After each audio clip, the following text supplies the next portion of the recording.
شروع کرتا ہوں اللہ کے نام سے جو بڑا مہربان اور نہایت رحم کرنے والا ہے۔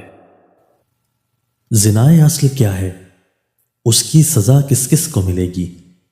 اگر مرد ایک ایسی عورت سے صحبت ہم بستری کرے جو اس کی بیوی نہیں تو یہ زنا کہلاتا ہے۔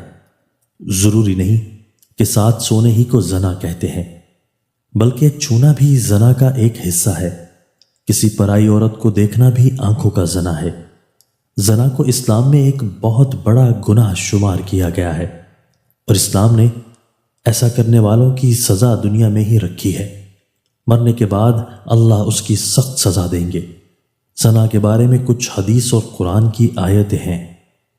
زنا کرنا گناہ کبیرہ ہے، اور اپنے محارم سے زنا کرنا اور بھی کبھی ہے۔ اس کی سزا رجم ہے اگر شادی شدہ ہے، ورنہ 100 کوڑے ہیں، مگر آج کل حدود کا نفاذ نہیں۔ اس لیے ایسے شخص کو صدق دل سے توبہ و استغفار کرنا چاہیے۔ ایسا شخص اگر اپنے فعل پر نادم ہو کر توبہ و استغفار کرے اور آئندہ ایسی حرکت نہ کرنے کا عزم کرے تو اللہ تعالیٰ کی ذات سے قوی امید ہے کہ اس کی توبہ قبول فرما لیں گے۔ حضرت محمد صلی اللہ علیہ وآلہ وسلم نے فرمایا، مومن مسلم ہوتے ہوئے تو کوئی زنا کر ہی نہیں سکتا۔ اللہ قرآن میں فرماتا ہے، اور دیکھو زنا کے قریب بھی نہ جاؤ، یہ بے حیائی اور برا راستہ ہے۔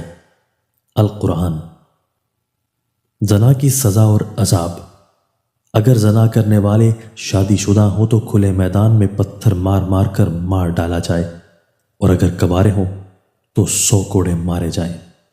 بخاری شریف۔ آج کل دیکھنے میں آیا ہے کہ اس گناہ میں بہت سے لوگ شامل ہیں، خاص کر کے اس بازار میں جہاں عورتیں اور مرد جاتے ہیں۔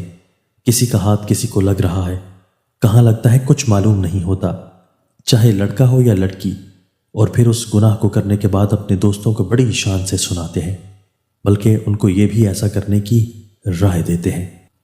اگر کوئی اکیلے لڑکے یا لڑکی کوئی غلط کام کرتا ہے تو اس کا گناہ اس کے ماں باپ کو بھی ملتا ہے، کیونکہ انہوں نے اس کی جلدی شادی نہیں کی، جس کی وجہ سے وہ غلط کام کرنے لگے، اور شادی کی عمر ہونے کے بعد بھی ماں باپ ان کی شادی نہ کریں تو اللہ ناراض ہو جاتا ہے اور ان کے گھر کی برکت ختم ہو جاتی ہے، اور اللہ ان ماں باپ سے قیامت کے دن حساب مانگے گا۔ ایک جگہ اللہ نے قرآن میں فرمایا کہ پاک دامن لڑکیاں پاک دامن لڑکوں کے لیے ہیں۔ اس کا مطلب یہ ہے کہ اگر آپ اچھے ہیں تو اللہ آپ کو بھی اچھی بیوی یا دلہا دے گا، اور خراب ہیں تو سمجھ لیجئے۔ زنا ایک ایسا عمل ہے جس سے نسیان، ایڈز، کینسر جیسی موذی بیماریاں پھیلتی ہیں۔ زنا سے انسان کا دل مردہ ہو جاتا ہے، جبکہ اکثر دیکھنے میں آیا ہے کہ جب دل مردہ ہو گیا تو پھر اس کے دل سے اسلام کی روشنی ختم ہو جاتی ہے، جس سے وہ ایمان سے خالی ہو جاتا ہے۔ انسان جو بھی غلط کام کرتا ہے اس کی قیمت اس کے بچوں، ماں یا بہن کو اس دنیا میں ہی ادا کرنی پڑتی ہے۔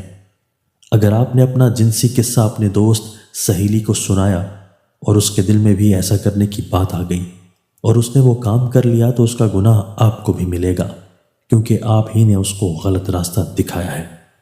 سیدنا جابر رضی اللہ تعالیٰ عنہ نے کہا کہ میں نے رسول اللہ صلی اللہ علیہ وآلہ وسلم سے سنا، آپ صلی اللہ علیہ وآلہ وسلم فرماتے تھے، جب کسی کو کوئی عورت اچھی معلوم ہو اور اس کے دل میں اس کا خیال آئے تو چاہیے کہ اپنی عورت سے صحبت کرے کہ اس سے اس کے دل کا خیال جاتا رہے گا۔ دوستو، اللہ تعالی ہمیں ان احادیث مبارکہ پر عمل کرنے اور اپنی زندگیوں کو سنوارنے کی توفیق عطا فرمائے۔